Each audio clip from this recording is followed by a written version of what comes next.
Let's look at how to select data for automated agentic evaluations, which allow agent builders to judge whether their agentic workflows and AI agents perform to their standards. Data selection is included in the guided setup.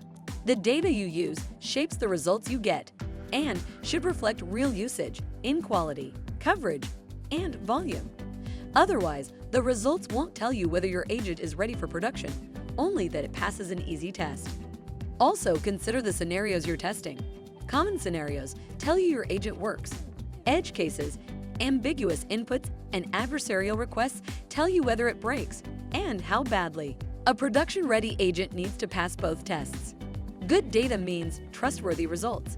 So keep these tips in mind as you choose or create a dataset for testing.